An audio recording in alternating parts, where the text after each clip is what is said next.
प्यारे देशवासियों, विशेष रूप से अमरावती मतदार संघ की बुजुर्गों, दोस्तों, नौजवान साथियों, माताओं और बहनों, हालांकि ये बरवक्त कहानी नहीं लिखती, तारीख कभी खून को पानी नहीं लिखती। मैं इसलिए जिंदा हूं कि मैं बोल रहा हूं, दुनिया किसी गूंगे की कहानी नहीं लिखती। आज आप लोगों के दरमियान दो तीन बहुत मुख्तसर सी बातें करूंगा, वक्त बहुत कम है। हालांकि मैं चाहता था कि मैं राहुल गांधी साहब की मौजूदगी में अपनी बात कहूं। बराह रास्त सियासत से मेरा कोई ताल्लुक नहीं है, लेकिन मेरा अपना कुछ फर्ज है अपने देश के प्रति, अपने शहर के प्रति, अपने मतदार संघ के प्रति और प्यार करने वाले लोगों की खातिर। तो मैं अपने फर्ज की अदायगी के लिए, अपनी जवाबदेही के लिए आप लोगों के दरमियान आया हूं। और मैं यशोमती ताई ठाकुर साहिबा का, जो हमारी पेरेंट मिनिस्टर हैं, उनका शुक्रिया अदा करता हूं कि उन्होंने मुझे आपसे मुलाकात करने का मौका दिया।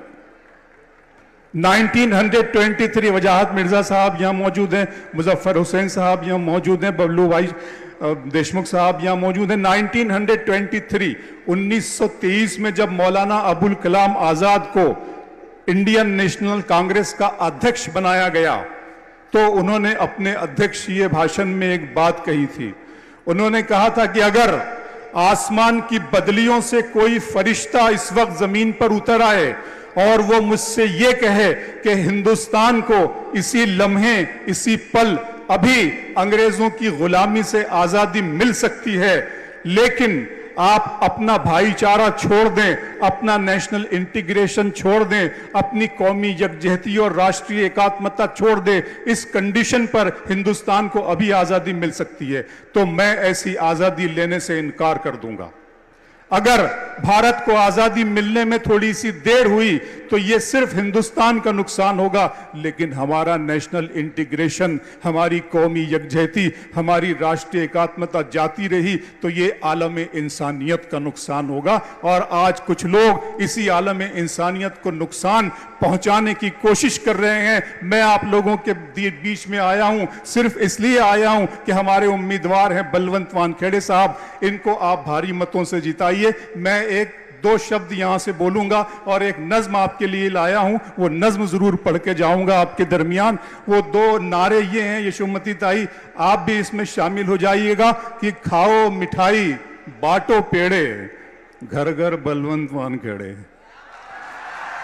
तो आप ये नारा यहां से लगाते हुए जाइएगा। जैसा कि वजाहत भाई ने कहा है कि बलवंत वानखेड़े जी जीत कर आ गए। बलवंत भाई आप इधर आइए, मेरे साथ आइए, यहां खड़े रहिए एक मिनट के लिए, सिर्फ एक मिनट के लिए। मैं नारा लगाऊंगा, आगे की लाइन आपको बोलनी है। बांटो मिठाई खाओ पेड़े घर घर, एक मर्तबा और, खाओ मिठाई बांटो पेड़े घर घर बलवंत। बहुत शुक्रिया, थैंक यू सो मच। और 2 मिनट आपके लूंगा, बैठिए sir, thank you so much, 2 minute आपके लूंगा। 2019 में हमने अमरावती मतदार संघ से हमारी छोटी बहन, मैं उन्हें दीदी ही कहता हूं क्योंकि मैं जानता हूं मैं उम्र में उनसे 5-7 बरस बड़ा हूं।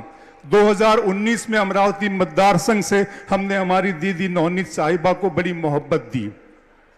मतदार संघ के सारे धर्मों के लोगों ने उनको अपना आशीर्वाद दिया, मुसलमान भाइयों ने उनको अपनी दुआएं दी, और वो यहाँ अपने सर पर तिरंगे का आंचल लेकर पार्लियामेंट में पहुंची, बहुत इज्जत और सम्मान के साथ।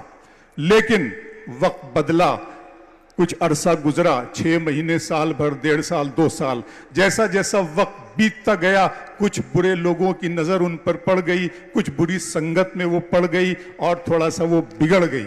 उन्होंने वो जो तिरंगा जो उनके सर पर तिरंगे का आंचल हमने यहां से डालकर भेजा था, उन्हें अपनी बहू, अपनी बेटी, अपनी माँ, कई नौजवान लड़कों ने समझकर उन्हें यहां से भेजा था, उन्होंने निराश किया, उन्होंने हमारी उम्मीदों पर पानी फेर दिया, हमारी अकीदत और हमारी मोहब्बत को जख्म दिए। दोस्तों, उन्होंने एक ही रंग के वस्त्र वहां पे धारण कर लिए, उसकी हमें शिकायत है, उसका हमें बहुत दुख है, और हम खामोशी से उस जख्म को बर्दाश्त करते रहे, उस जहर को पीते रहे। हमें ऐसा लगा कि 2019 में हमने गलत चुनाव किया था।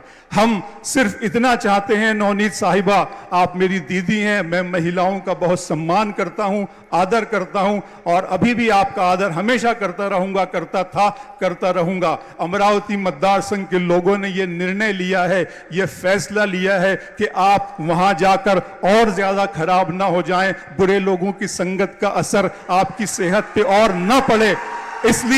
इसलिए हमने ये फैसला किया है कि अब आप अपने घर में रहें, अपने परिवार के साथ अपना जीवन खुशहाल करें और सबकी देखभाल करें, आपकी दुआएं हमें मिलें। इसीलिए हमने अब फैसला ले लिया है कि बलवंत वानखेड़े साहब को वहां पर भेजा जाए और वो हमारे अमरावती मतदार संघ की जिम्मेदारी करें।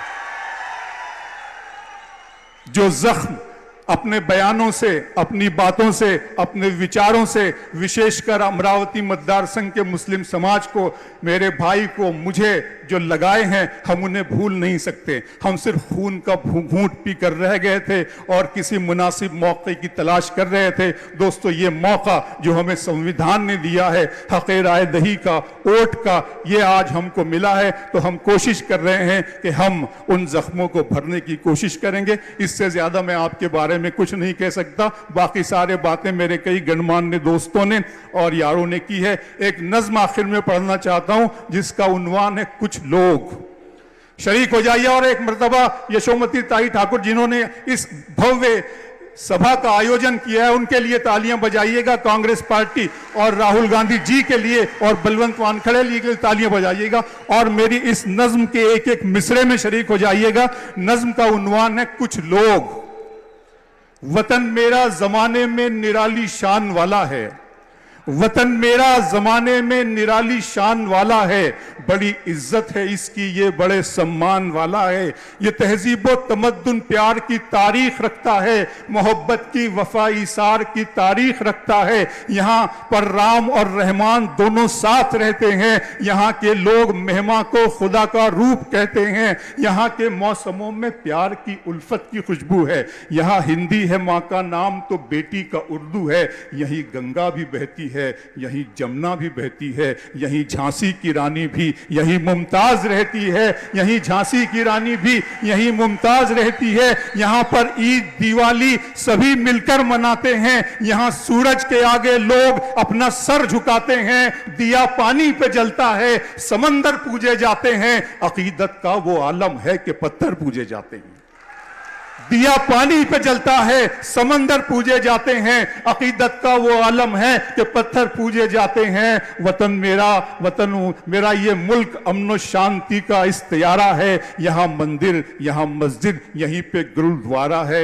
नज़्म मोड़ लेती है, एक तरफ को मुड़ती है। यहाँ मंदिर, यहाँ मस्जिद, यहीं पर गुरुद्वारा है। मगर इस मुल्क में भी चंद नफरत के हवाले हैं। मगर इस मुल्क में भी चंद नफरत के हवाले हैं। यहाँ कुछ लोग हैं जो तीर हैं, खंजर है, भाले हैं। ये सत्ता की ये कुर्सी के लिए इंसान को इंसान से लड़ाते हैं। वफा के नाम पे ये धर्म की दारू पिलाते हैं। गरीबों को ये अपनी बात भी कहने नहीं देते। मोहब्बत के समंदर की तरफ बहने नहीं देते। सभी हम साथ